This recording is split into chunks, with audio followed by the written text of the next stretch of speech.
semuanya, perkenalkan nama saya Tiuda Siska Utami dengan NIM 2410204018. Di sini saya akan menyampaikan video tentang fertilisasi hingga melahirkan. Selamat menyaksikan. Bayangkan, sebelum manusia pertama kali membuka matanya melihat dunia, ada sebuah perjalanan panjang yang terjadi dalam kegelapan rahim seorang ibu. Sebuah perjalanan kecil, namun menentukan sebuah kehidupan. Dari jutaan sel yang berlomba, hanya satu yang berhasil bertahan. Satu sel kecil yang kemudian tumbuh menjadi jantung yang berdetak, tangan yang bergerak, dan kehidupan yang sempurna. Inilah awal kehidupan manusia. Sebuah proses luar biasa yang dimulai dari fertilisasi hingga melahirkan. Selamat menyaksikan. Jutaan sperma berenang menembus lendir serviks yang melindungi pintu masuk rahim saat ovulasi. Pada masa ini, lendir menjadi tipis dan tingkat keasamannya berubah sehingga lebih mendukung pergerakan sperma. Setelah sel telur dilepaskan sekitar hari ke-14 menstruasi, sel telur menuju bagian tertentu dari tuba Fallopi dan berada di sana selama kurang lebih 30 jam. Bagian tersebut menjadi tempat terjadinya proses pembuahan. Setelah sperma masuk ke rahim, kontraksi membantu mendorong sperma menuju tuba Fallopi untuk bertemu dengan sel telur. Perjalanan sperma dari vagina menuju tuba Fallopi cukup sulit sehingga hanya sedikit sperma yang mampu bertahan hidup. Proses ini merupakan mekanisme alami untuk memastikan hanya sperma yang paling sehat yang dapat membuahi sel telur. Sperma pertama dapat mencapai tuba Fallopi beberapa menit setelah ejakulasi, tetapi tidak semua sperma berhasil mencapai sel telur. Sperma yang pertama mencapai sel telur belum tentu menjadi sperma yang berhasil membuahinya, sedangkan sperma yang lebih muda masih dapat bertahan di saluran reproduksi wanita hingga beberapa hari. Kemudian berlangsung di dalam tuba Fallopi, tempat terjadinya pertemuan antara sperma dan sel telur. Tuba Fallopi membantu menggerakkan sel telur menuju rahim sementara silia mendorong sperma agar lebih mudah mencapai sel telur. Selain itu, sel-sel di sekitar sel telur juga menghasilkan zat kimia yang membantu menarik sperma menuju sel telur. Sperma terlebih dahulu menembus lapisan sel korona radiata yang mengelilingi sel telur kemudian mencapai zona pelosida. Setelah bersentuhan dengan zona pelosida, sperma akan berikatan dengan reseptor yang terdapat pada lapisan tersebut. Selanjutnya, akrosom atau bagian kepala sperma yang berisi enzim akan melepaskan enzim pencernaan untuk membantu sperma menembus pelindungan sel telur. Pada akhirnya, sperma harus menyatu dengan membran plasma sel telur. Proses penyatuan ini menyebabkan membran sel telur mengalami perubahan sehingga sperma lain tidak dapat lagi menempel atau masuk ke dalam sel telur. Setelah itu, inti sperma yang menyimpan kromosom masuk ke dalam sel telur. Dinding sel telur kemudian bergabung dengan inti sperma sehingga materi genetik keduanya menyatu. Penyatuan tersebut menghasilkan susunan DNA lengkap dengan 23 pasang kromosom yang masing-masing membawa kombinasi gen unik dari kedua orang tua. Materi genetik ini menjadi dasar pembentukan individu baru karena membawa setengah gen dari ayah dan setengah gen dari ibu.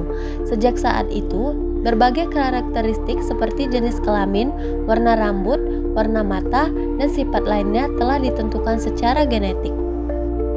Hasil sperma dan sel telur disebut zigot, yaitu tahap paling awal dalam perkembangan kehidupan. Setelah terbentuk zigot, mulai membelah diri dengan cepat. Dalam beberapa hari setelah pembuahan, zigot terus berkembang sambil bergerak menuruni tuba Fallopi menuju rahim. Selama proses tersebut, zigot terus membelah hingga berubah menjadi blastokista, yaitu kumpulan sel yang terdiri dari sekitar 16 sel. Sekitar 5-6 hari setelah pembuahan, ukuran blastokista masih sangat kecil, bahkan lebih kecil dari ujung pulpen. Namun, hanya sekitar 20-30% sel telur yang telah dibuahi mampu berkembang hingga mencapai tahap blastokista. Pada tahap ini, blastokista keluar dari lapisan pelindungnya. Blastokista kemudian menempel dan menembus dinding rahim atau endometrium yang menyediakan oksigen serta nutrisi untuk perkembangannya. Sekitar 4 minggu sejak awal menstruasi terakhir atau mendekati periode menstruasi berikutnya, blastokista mulai berkembang lebih lanjut menjadi embrio. Blastokista mulai menghasilkan hormon kehamilan yang memberi sinyal kepada ovarium untuk menghentikan pelepasan sel telur selama siklus menstruasi berikutnya. Pada tahap ini, blastokista disebut sebagai embrio. Saat itu, tes kehamilan rumahan biasanya sudah dapat menunjukkan hasil positif. Memasuki minggu kelima, sistem peredaran darah, otak dan sumsum tulang belakang mulai terbentuk.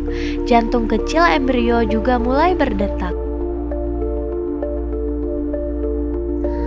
Plasenta berfungsi menyalurkan oksigen dan nutrisi kepada janin, sekaligus membuang zat sisa melalui tali pusar sebelum lahir.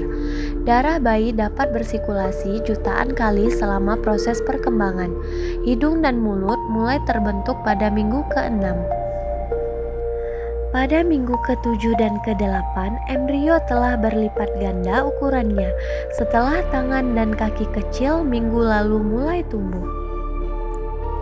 Pada minggu ke-9 hingga ke-12 kehamilan embrio disebut janin. Bayi hampir sepenuhnya terbentuk dan telah menyelesaikan bagian-bagian yang paling penting.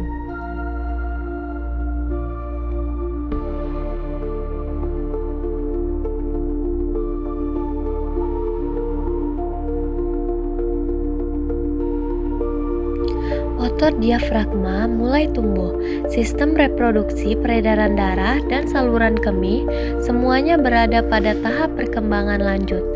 Janin akan membuang air kecil di kantung ketuban. Itu adalah tanda berfungsinya tubuh janin dengan baik. Jika bayi perempuan, indung telurnya mengandung jutaan sel telur. Jika janin laki-laki, testis akan mulai memproduksi testosteron, hormon seks pria yang diperlukan untuk perkembangan sistem reproduksi. Janin memiliki ukuran sekitar 5 cm dengan berat kurang lebih 14 gram.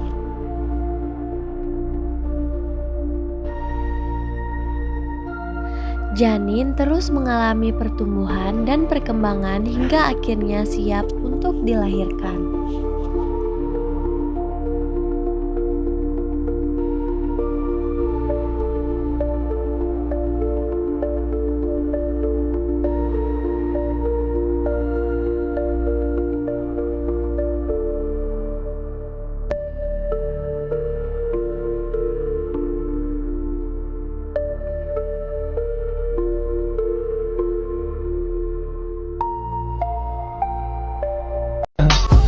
I just had to let you know you're